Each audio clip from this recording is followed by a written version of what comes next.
Perhaps the single most coveted thing on this planet Earth is power. Everybody wants to be powerful. Right from the ancient Greek king Alexander to the modern day Bill Gates. Everyone dreams of ruling the world with a burning desire in his heart to control others' destiny.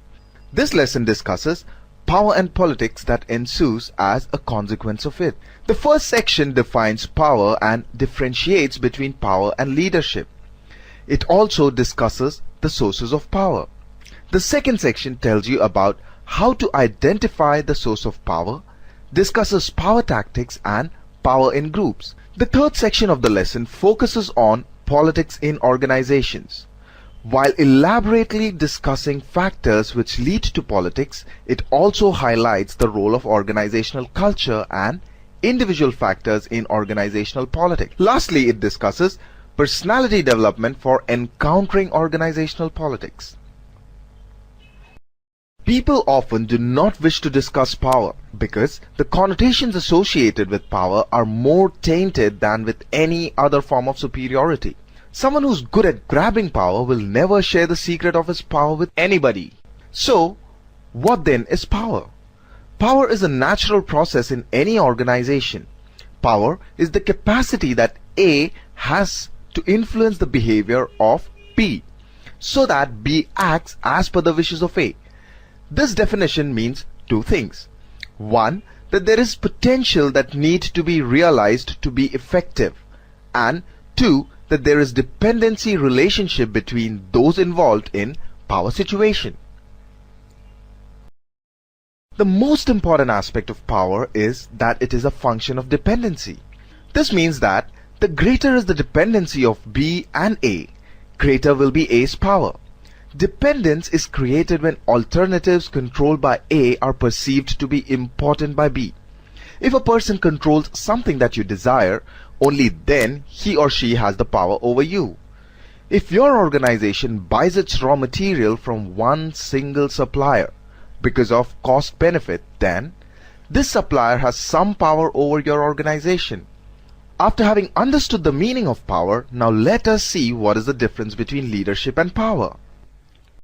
Leadership and power are closely linked. Leaders need power to influence their subordinates or followers. They try to attain organizational and group goals by influencing people. Leaders use power as a tool to achieve their objective. Leadership needs some correlation between the goals of the leader and the follower, whereas power does not need this goal compatibility. It merely needs dependence. Leadership exercises downward influence on followers and minimizes lateral and upward influences. On the other hand, power does not do this. Leadership focuses more on the individual and his style, whereas power is a broader concept and includes groups and individuals and also focuses on tactics for gaining compliance. Leadership is the function of an individual, but power can be function of both group and individual, because even groups may seek to control other groups and individuals. Now, after having seen these key distinctions, let us move on to the sources of power. What are the sources of power? Where do people get this power? These questions can be answered through a 5-category classification proposed by French and Raven. They have proposed 5 bases or sources of power, which are coercive, reward, legitimate, expert and referent. Coercive power is based on fear.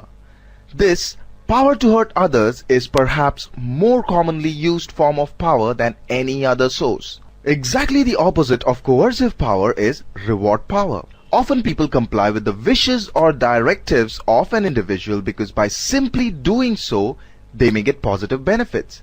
So if people see that somebody can distribute rewards which are valuable to them, then this person will have reward power over them. The structural position of a person offers him power known as legitimate power. Positions of authority have both the coercive as well as the reward power attached to it. Legitimate power encompasses both reward power as well as coercive power. This actually means an acceptance of authority of a position by members of the organization. When people possess some special expertise, skill or knowledge, he or she wields power over others because of it.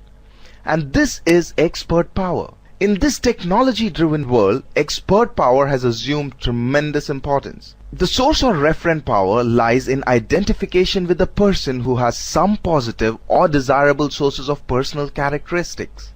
So if you admire somebody and identify with that person, then the person has some influence over you. Referent power stems from the admiration for somebody and the desire to be like that person. It is similar to what we call charisma. We all want power and are interested in knowing where the power lies in the organization. So, how do you find this out? From the perspective of a given department, you can find out how powerful the department is by knowing what proportion of organization's top management has come from this department. Now, let us look at individuals and their sphere of influence.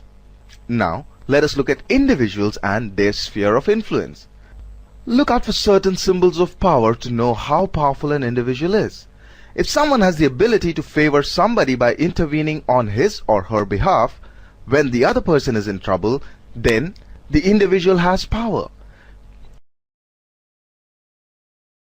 When he can get budgets approved and get items on the agenda in important meetings and have access to top decision makers, then he or she enjoys power. How do employees convert their sources of power into specific actions to communicate power? Research suggests that there are some standard ways and means used by power holders to get what they want. Some commonly used tactics generally used by people to exercise power are reason, coalition, friendliness, bargaining, higher authority, and assertiveness. Under reason, people use facts and data to make an analytical or rational presentation of ideas. Under coalition, individuals try and get the support of other people in the organization to back up their ideas or requests. Under friendliness, people use flattery, creation of goodwill, pretending to be humble and acting friendly before making any important request. Under bargaining, people use negotiation by exchanging benefits and favors.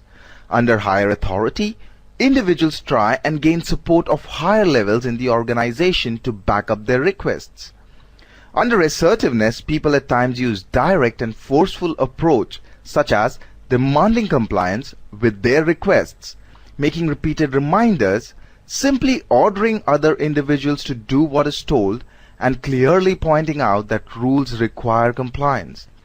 Under sanction, the use of organizationally designed rewards and punishments such as giving a raise in salary or preventing it, threatening a subordinate with a bad appraisal or not giving promotion. The research here suggests that employees do not use all these tactics equally.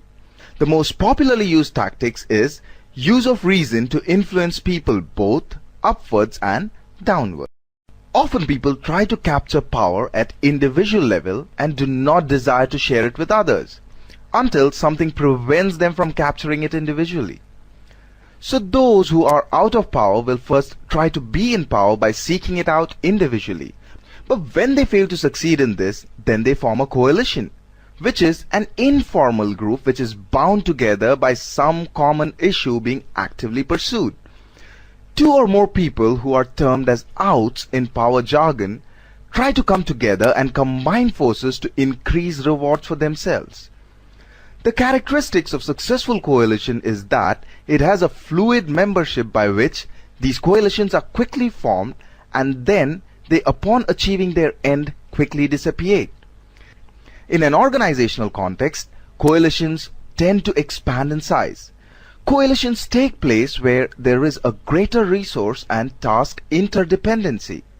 But in case of subunits, there is less coalition formation since they are less interdependent, and this may happen particularly because these subunits may be self-contained or well-resourced. Whenever people come together, they try to influence each other and exercise power over them. They do this for individual gains. Political behavior can be defined as those activities that are not needed as a part of one's formal role in the organization, but that which exert influence or at least attempt to influence the distribution of advantages and disadvantages within organizations. This definition includes all the elements of organizational politics. Any kind of political behavior obviously falls outside one's organizationally predetermined role. It also calls for use of some source of power and seeks to influence goals or decision-making processes. In case of organizational politics, we are essentially concerned with the distribution of advantages and disadvantages within the organization. So it would include behaviors such as withholding key information from decision makers, spreading rumors, whistleblowing, passing on confidential information about organizational activities to the media, bartering favors with others in the organization for mutual benefit, and lobbying on behalf or against a particular individual or decision alternative. Not all political behaviors are legitimate. There are quite a few illegitimate behaviors as well. These behaviors violate the rules and often indulge in extremes. People who behave in this fashion are described as individuals who play hardball. These extreme activities include sabotage, whistleblowing, and token protests such as wearing unorthodox dress or protest emblems, and group of employees who report sick altogether. Almost all organizations suffer from some degree of organizational politics. This happens because organizations are made up of groups and individuals with varying values, goals, and interests. The resources in organization also tend to be limited, leading to conflict to gain control over these limited resources. It is believed that one person's gain comes about at another one's expense. So this obviously creates competition among members for the use of limited organizational resources. And of course, perhaps the most important factor which contributes politics within organization is awareness that most of the facts that are used while distributing resources are open to different interpretation. Since every term of evaluation such as good performance or sufficient improvement or bad job is open to several interpretations, if some individuals say that he is dedicated to the organizational interest, his peers may perceive this as a clear attempt to further his own interest in the organization at the expense of others, as they may find this false and politically inclined. Certain organizational situations and cultures favor politics. Research suggests that though individuals tend to indulge in politicking, there is strong evidence that certain situations and organizational culture are likely to breed politics. When an organization's resources are dwindling, when the existing patterns of resources are altering, and when people see opportunities for promotion, politics is likely to happen. Moreover, wherever the organizational culture is a low trust one, where there is a high role ambiguity, hazy performance evaluation system, zero-sum reward allocation practices, democratic decision making, high pressure to perform, and senior managers who are serving their own interest, such a situation will lead to politicking amongst employees. Organizational culture is perhaps the most important determinant of whether political behavior is encouraged or not. Now, after having seen the organizational factors, let us discuss the individual factors. There are a few personality traits and needs which have been identified in individuals to be responsible for political behavior.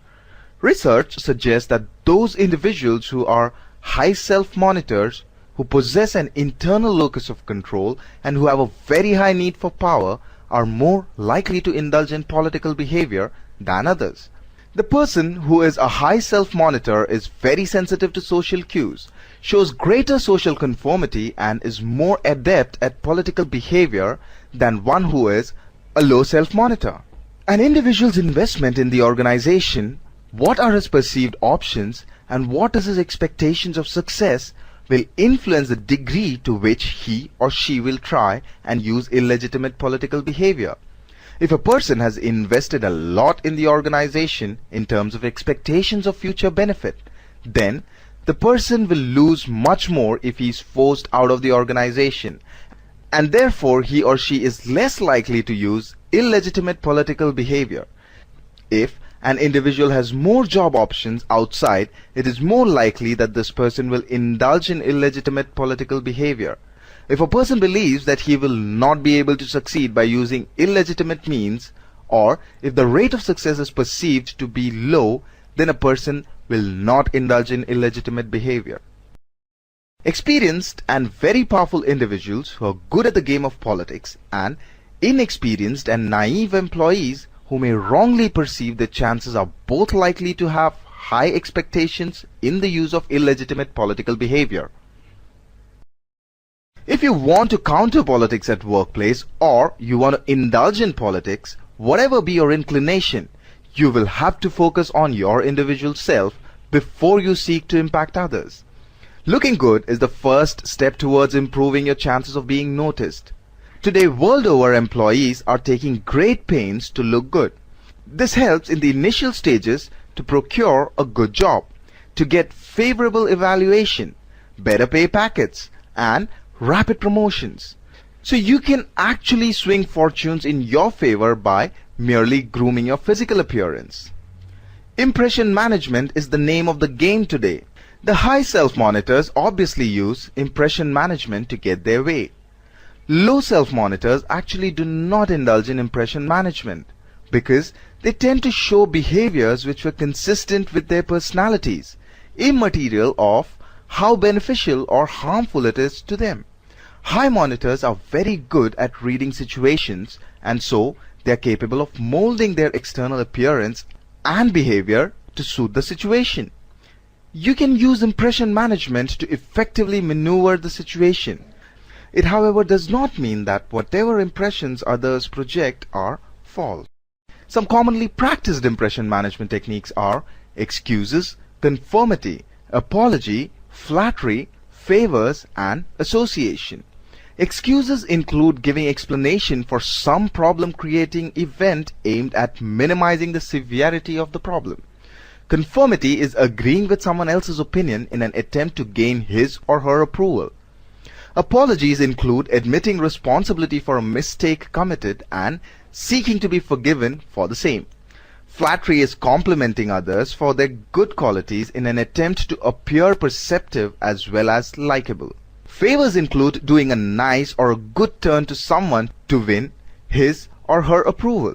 Association comprises of enhancing or consciously protecting one's image by managing information about people and things with which one is associated. How do you avoid action when you're required to be doing something? You can actually pretend to do something, and there are several ways and means of avoiding actions such as overconfirming, buck passing, playing dumb, depersonalizing, stretching, smoothing, and stalling. Under overconfirming, you actually use the law as the loophole by using the rule book to say that the rule clearly says so and so. So here you strictly adhere to the rule book, politics, and precedents to avoid the nuances of a given situation. In buck passing, you transfer the responsibility of doing something on to someone else. Playing dumb, as the name suggests, involves playing the role of strategic helplessness. So you avoid the undesired work by pretending ignorance or inability.